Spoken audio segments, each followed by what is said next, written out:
Eh oui, avec les beaux jours, eh bien, on a envie de faire respirer ses appâts et donc de montrer un petit peu son décolleté, n'est-ce pas, Caroline? C'est vrai. Eh bien, comment le mettre en valeur?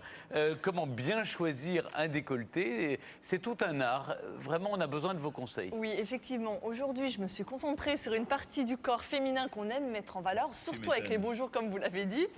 Je parle du décolleté. Le problème, c'est comment le choisir, suivant sa morphologie, et surtout comment la sortir. C'est mon sujet de la semaine. Regardez.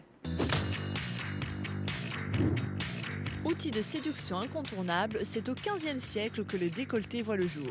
Aujourd'hui, il reste plus que jamais d'actualité. Ce printemps sur les podiums, il est partout, impossible d'y échapper. Mais avant de porter le décolleté mythique de Marilyn Monroe ou d'oser le col plongeant de Kim Kardashian, voilà quelques conseils de base à appliquer pour la vie de tous les jours. Démonstration en boutique. Ça, c'est du décolleté échancré, hein. Tout en transparent, ça va pas être facile à porter. En fait, pour être sûr de ne pas vous tromper, choisissez un col pas trop échancré qui va simplement souligner l'arrondi de votre poitrine. Premier exemple. Alors voilà le col bénitier. Le col bénitier, ce sont ces cols qui font des plis au niveau de la poitrine. Celui-ci est parfait. On est vraiment dans une couleur très printanière. Ça amène de la fraîcheur, un peu de gaieté pour le printemps. Et du coup, avec les petites fleurs sur l'épaule, il y a une petite touche mode. Et surtout, n'oubliez pas, choisissez toujours une matière un peu souple pour éviter de mouler les petits bourrelets. Allez, on continue. Celui-ci est parfait. L'imprimé fleuri, c'est vraiment le hit parade des tendances de ce printemps. On en a partout. Donc celles qui veulent avoir la petite touche, prenez celui-ci. Autre tendance du moment, l'imprimé graphique. Alors uni, fleuri ou avec des motifs, vous n'avez que l'embarras du choix. Reste à savoir maintenant comment les porter. Le décolleté bénitier est un décolleté qui a plein d'atouts. Déjà, grâce au volume que les plis vont créer sur la poitrine, ça va vous permettre de repulper la poitrine. Et comme la poitrine va être en avant, automatiquement, par illusion d'optique, ça va aplatir le ventre. En plus, du coup, tous les plis verticaux vont vous permettre d'allonger un buste un petit peu trop court. Donc si vous êtes petite et menue, c'est le décolleté qu'il vous faut. Et n'oubliez pas que les coloris clairs et les imprimés vont accentuer les rondeurs. Alors pour celles qui veulent augmenter le volume d'une poitrine un peu discrète, n'hésitez pas. Après col bénitier, on part à la chasse au col V. Allez. Mais attention aux fautes de goût. Alors ça, mesdames, c'est le fashion faut pas éviter. Le col V très serré près du cou. En clair, c'est votre ennemi numéro 1 car il va tasser votre buste et accentuer vos rondeurs. Alors pour ne pas vous tromper, privilégiez un col assez échancré. Voilà le décolleté V profond qu'il nous faut. Il est dans une matière souple avec un petit motif années 70. Ça va être parfait, sobre et élégant, on va le prendre. L'intérêt du décolleté V échancré, c'est qu'il va du coup permettre d'affiner une carrure qui va être un peu trop large parce que les lignes verticales vont automatiquement casser cette carrure. Mais si vous avez une petite poitrine, évitez le col trop profond qui va totalement la faire disparaître. Pour être sexy et élégante, vous pouvez porter ce décolleté avec une jupe, mais attention, pas n'importe laquelle. Vous choisissez une jupe assez longue et vous le portez avec des collants opaques. Allez, troisième option, le col rond. C'est parti. Mais là encore, attention à l'erreur à ne pas commettre. Alors là, mesdames, ça y est, je l'ai trouvé, c'est le col à ne pas choisir. Le col rond, vraiment près du cou comme ça, qui va être complètement resserré, ça va accentuer l'effort de poitrine, ça va faire disparaître les petites parce que du coup, elles vont partir sous un aplat. Mieux vaut opter pour le décolleté danseuse. On a un décolleté danseuse qui est très joli, très élégant. Décolleté danseuse, c'est le décolleté rond qui va être assez échancré. Regardez, avec les manches en dentelle et le petit nœud dans le dos, c'est parfait. Je crois qu'on va le prendre celui-ci. Un décolleté danseuse aura pour mérite d'allonger un cou, donc donner un port de tête très féminin. En plus, il va vous permettre d'élargir une carrure grâce à ces lignes horizontales. Comme c'est un haut qui est dans une couleur claire avec des lignes horizontales, ça va automatiquement repulper le haut du corps. Donc, pour équilibrer l'ensemble de la silhouette, n'hésitez pas à le porter avec un pantalon carotte. Souvenez-vous, ce pantalon large à la taille et fuselé à la jambe. Allez, fin du shopping, récapitulons.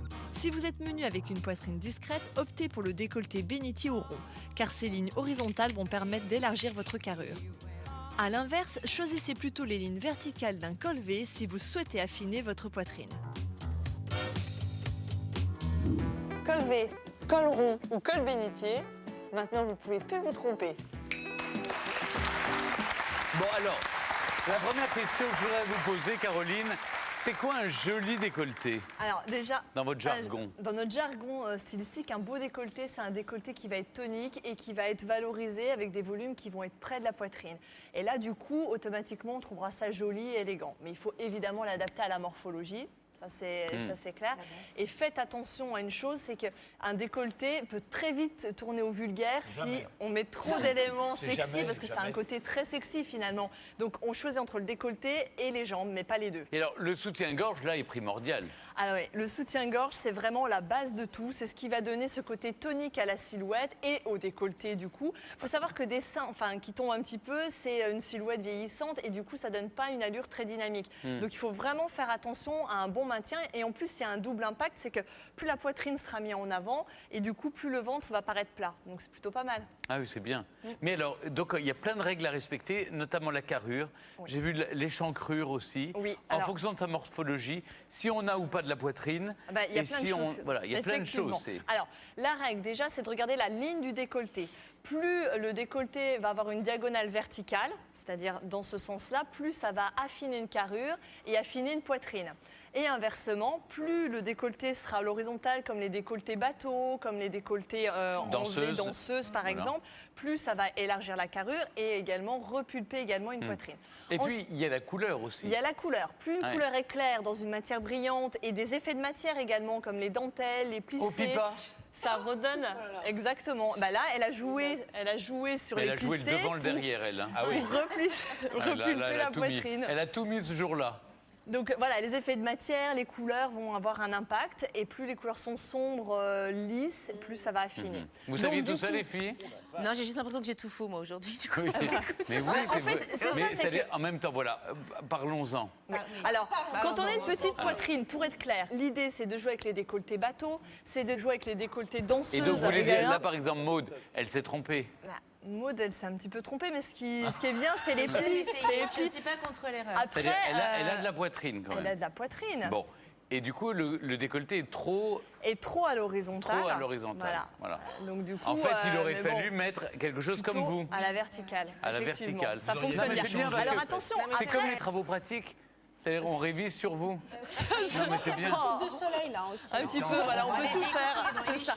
Alors, attention, une chose, le soutien-gorge est important. Quand on a une petite poitrine, il faut commencer par le soutien-gorge. On met un et pour le push-up. coup, mettez un push-up. Alors, le push-up a la particularité. Si tu as pas envie, si tu ne veux pas faire une correction, tu n'en fais pas. C'est juste dans l'idée où on trouve sa poitrine. Est-ce que quand on a une petite poitrine, tu sais, les grands colvés. Ah oui, mais il faut que. Alors, tu peux, mais il vaut mieux mettre un soutien-gorge tout simplement pour avoir un joli arrondi. C'est quand même très féminin. Mais comment on fait, par exemple, pour pas qu'il se voit? Alors, le couleur chair, le soutien-gorge couleur chair en microfibre sans couture. Il n'y a que ça qui va donner l'illusion de ne pas avoir de soutien-gorge. Parce que je trouve que c'est joli, par exemple, même en soirée, vous voyez des femmes qui on a l'impression qu'il n'y a rien en dessous, elles sont une veste ou... Et nous, on retient notre souffle. Ça attire l'œil automatiquement. Et on se dit, mais est-ce qu'il y a... On a envie de voir s'il y a un soutien-gorge. Il faut aller voir. Soyez curieux, mon grand. Non, mais alors, c'est le couleur chair, ça peut être aussi des soutiens-gorge autocollants, ça fonctionne bien aussi. Ah, ça marche aussi. Et les cache-tétons?